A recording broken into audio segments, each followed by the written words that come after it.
Hello, everyone.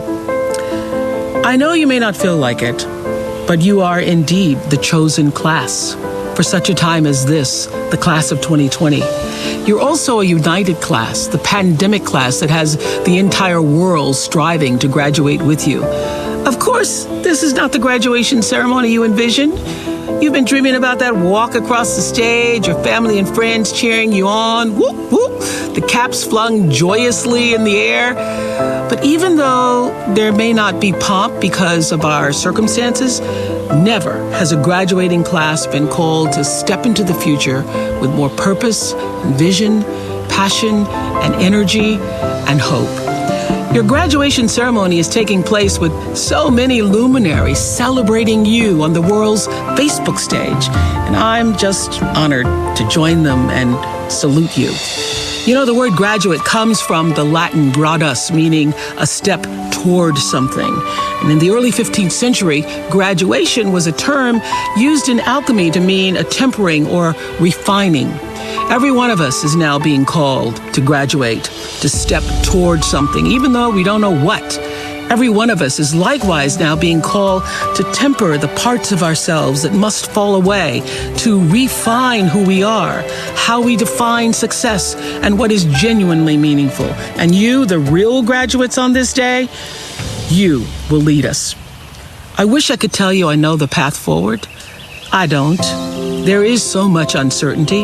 In truth, there always has been. What I do know is that the same guts and imagination that got you to this moment, all those things are the very things that are going to sustain you through whatever is coming. It's vital that you learn, and we all learn, to be at peace with the discomfort of stepping into the unknown. It's really okay to not have all the answers. The answers will come for sure if you can accept not knowing long enough to get still and stay still long enough for new thoughts to take root in your more quiet, deeper, truer self. The noise of the world drowns out the sound of you. You have to get still to listen.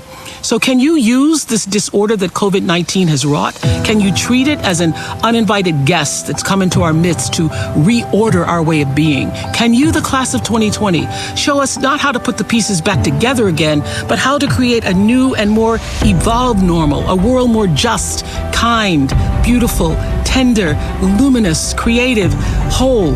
We need you to do this, because the pandemic has illuminated the vast systemic inequities that have defined life for too many for too long.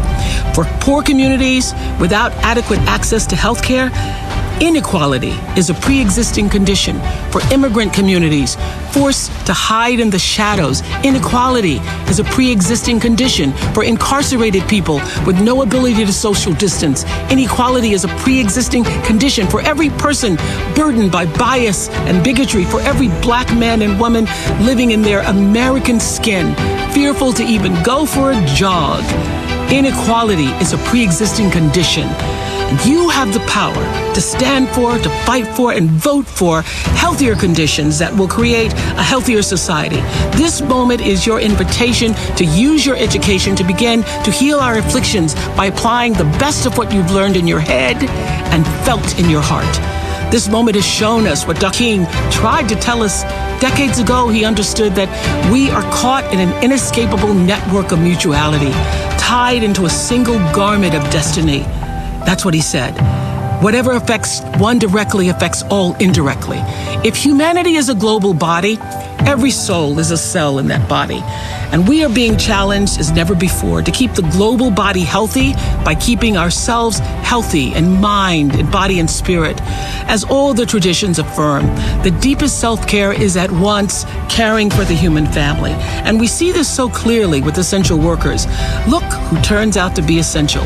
Teachers, your teachers, healthcare workers, of course, the people stocking grocery shelves, the cashiers, the truck drivers, food providers, those who are caring for your grandparents, those who clean the places where we work and shop and carry out our daily lives. We are all here because they, at great and profound risk, are still providing their essential service. What will your essential service be? What really matters to you? The fact that you're alive means you've been given a reprieve to think deeply about that question. How will you use what matters in service to yourself, your community, and the world?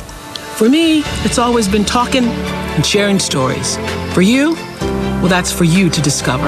And my hope is that you will harness your education, your creativity, and your valor, your voice, your vote, reflecting on all that you've witnessed and hungered for, all that you know to be true, and use it to create more equity, more justice, and more joy in the world. To be the class that commenced a new way forward, the class of 2020.